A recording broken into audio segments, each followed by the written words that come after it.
चलो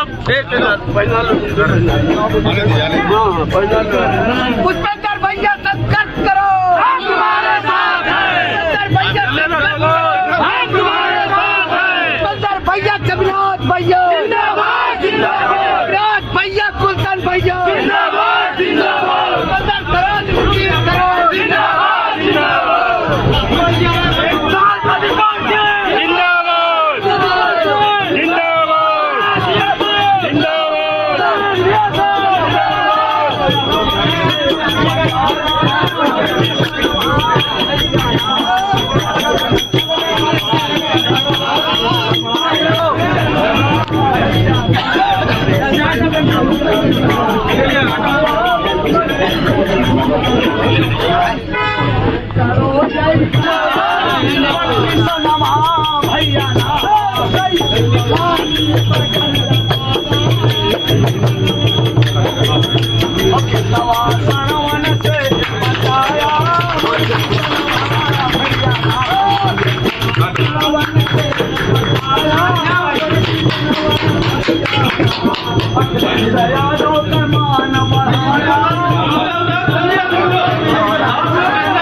जगह नहीं ना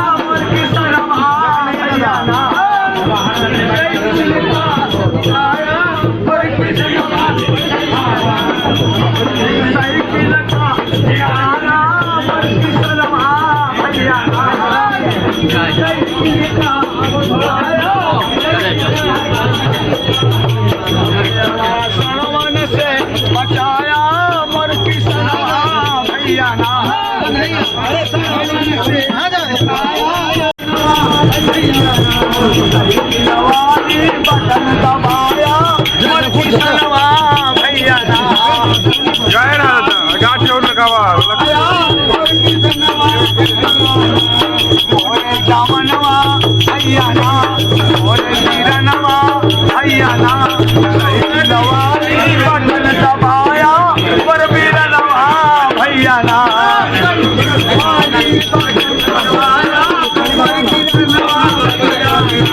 साइकिल वाली बटन दबाया पर किसनवा भैया ना,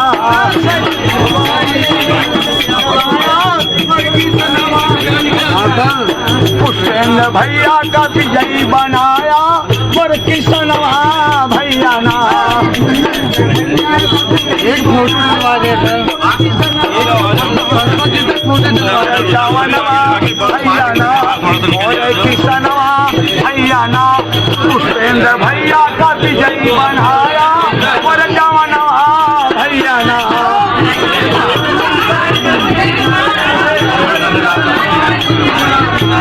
पुष्पेंद्र भैया का विजयी बनाया पर किसनवा भैया ना,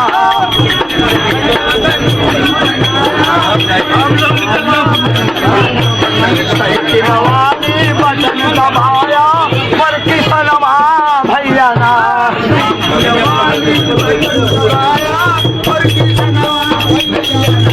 साइकिल वाली जिंदाबाद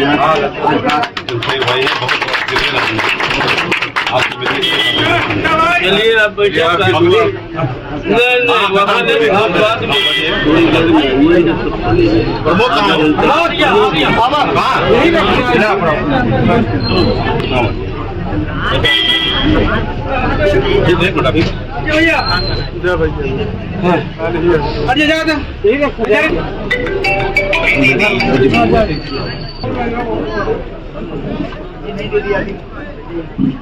ऑडियो चेक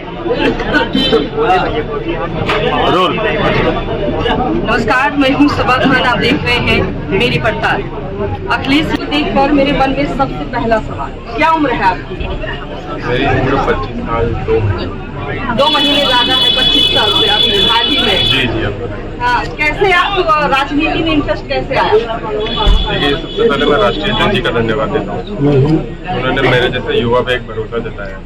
वो चाहते हैं जिस तरीके से उन्होंने टिकट बहुत युवाओं को इस बार दिया है, वो चाहते हैं कि बड़ों का आशीर्वाद लेकर के युवा आप राजनीति करें, युवा देश के सदस्य से बात रखें और लोगों का काम युवा एनर्जी के साथ लोग करें। हमारे दर्शकों को क्या पढ़ाई किया है, कहाँ से किया है, कैसे तजुर्बा, क्या अनुभव है आपको राजनीति के बारे में? देखिए, मेरा नाम पुष्पेंद्र सरोज है। जैसा आपने कहा कि मैं राष्ट्रीय वर्तमान के विधायक सरोज जी का बेटा हूँ।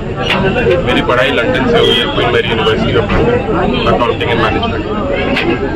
राजनीति से ताल्लुकात मेरा बहुत पुराना है। मेरे पिताजी बहुत पुराने नेता हैं, तो मेरा उठना बैठना अपने लोगों के साथ बहुत पुराना है।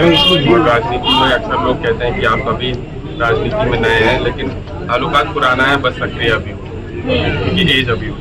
अच्छा, तो पहले से ही प्रभाव रहा है राजनीति का आप पर। जो लोग कह रहे हैं कि बहुत युवा है, क्या कर रहे हैं हमारे साथ, क्या एक्सपीरियंस, क्या अनुभव, उनके लिए क्या जवाब है?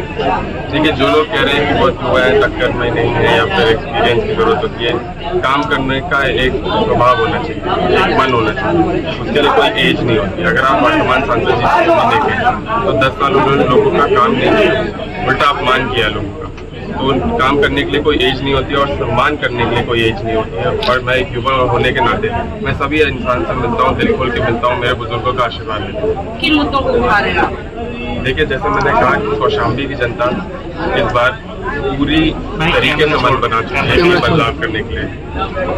उनको चाहिए कि उनका सम्मान हो। अभी आपने देखा होगा हाल ही में वर्तमान सांसद जो है, उनके कई वीडियो वायरल हो रहे हैं, वो जनता को धमका रहे हैं और बोल रहे हैं उनसे हिसाब कर लूंगा। ये कोई संसद की भाषा नहीं होती है, कोई राजनेता की भाषा नहीं होती है। जिनको आशीर्वाद जनता ने आपको आशीर्वाद दिया, आप उस जनता को धमका नहीं सकते। चाहे वो आप ग्रामीण विकास से शहरी विकास तक के मामले ले लीजिए, या फिर एक सम्मान और मान सम्मान की लड़ाई कौशाम्बी लोकसभा में अब की बार हो गई है। तो मान सम्मान की लड़ाई में आप जैसे देख रहे होंगे कि मेरे नामांकन में और आज इतनी भीड़ ये अपने आप जुटी है, इनको बुलाया नहीं गया है, ये अपने मान सम्मान की लड़ाई है। यही मैं जानना चाहती हूँ, आपके कार्यकर्ता कार्यकर्ताओं में, समर्थकों में, या फिर कोई मुद्दा ऐसा है कौशाम्बी को जो प्रभावित कर रहा है जिसकी वजह से आपकी तरफ लोग खींचते नजर आ रहे हैं? ये कौशाम्बी अब एक नई सोच की तरफ बढ़ रही है। कौशाम्बी एक युवा सोच की तरफ बढ़ रही है। और सिर्फ युवा होने के नाते मैं ये नहीं कहूँगा सिर्फ युवाओं का हौसला है, बुजुर्गों का आशीर्वाद भी है। और कौशाम्बी लोकसभा आपकी बार मान सम्मान की लड़ाई लड़ रही है, इसलिए आप इतना बड़ा हुजूम देख रहे हैं। सब लोग सड़कों को उतर गए हैं, ना गर्मी, ना किसी भी चीज का डर है, ना किसी भी चीज की प्रॉब्लम है। वो सब लोग इकट्ठा होकर के बड़ी ताकत के साथ अब की बार वर्तमान सांसद को हटाने के साथ। भाजपा के पास कई मुद्दे हैं, जैसे कि राम मंदिर है, नेशनल मुद्दे भी कई हैं, और वो 2 बार से जीते हुए विधायक हैं, तो उनके सामने आप अपने आप को कैसे आंकते हैं? जनता के पास भी बहुत मुद्दे हैं। जनता के पास मेरे युवाओं के पास बेरोजगारी का मुद्दा है, जनता के पास महंगाई का मुद्दा है, हमारी कौशाम्बी लोकसभा की जनता के पास मान सम्मान का मुद्दा है, सुनवाई का मुद्दा है। तो हमारे पास जमीनी मुद्दे जो लोगों को प्रभावित करते हैं, जो राजनीति में ज्यादा बड़े मुद्दे कहे जाते हैं, और राजनेता होने के नाते उन मुद्दों पे काम करना चाहिए। तो हमारे पास कई ज्यादा मुद्दे हैं। आप देश में देखिए आपकी बात बदलाव है। कौन है, किसी चुनौती मानते हैं आप? क्या भाजपा चुनौती है आपके लिए? देखिए, हर चुनाव चुनौती होता है, लेकिन जिस तरीके से मनोबल मेरा जनता ने बढ़ा रखा है और जनता इस बार चुनाव लड़ रही है, मैं बार बार सबसे ये कहता हूँ कि अब की बार जनता बदलाव चाहती है, जनता चुनाव लड़ रही है, और अब की बार हम बहुत भारी मतों से जीतने वाले हैं, क्योंकि जनता ही साथ है। पहली बार चुनाव है, आपका पहला अनुभव है, और इतना कॉन्फिडेंट?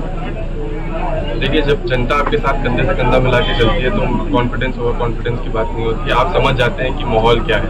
जब जनता, मुझे नहीं लगता कि इतिहास में जनता इसी तरीके से चुनाव लड़ रही है, इतनी सक्रिय होगी, क्योंकि वो बदलाव चाहती है।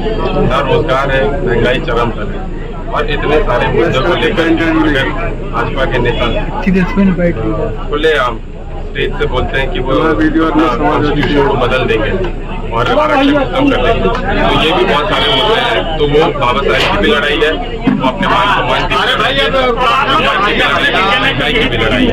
तो ये सब मुद्दों को लेकर के अपनी बार जनता ने क्या कहेंगे आप?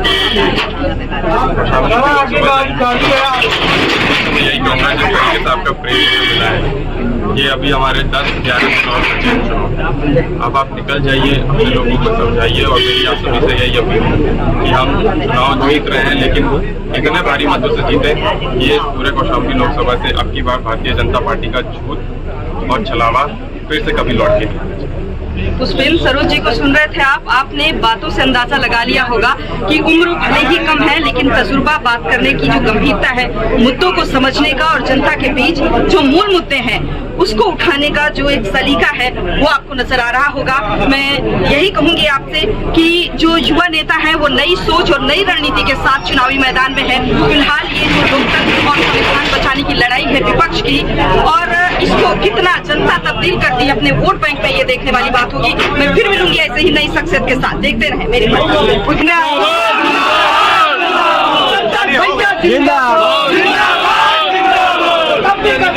कैसा हो का संसद कैसा हो, बंदर भैया कैसा हो।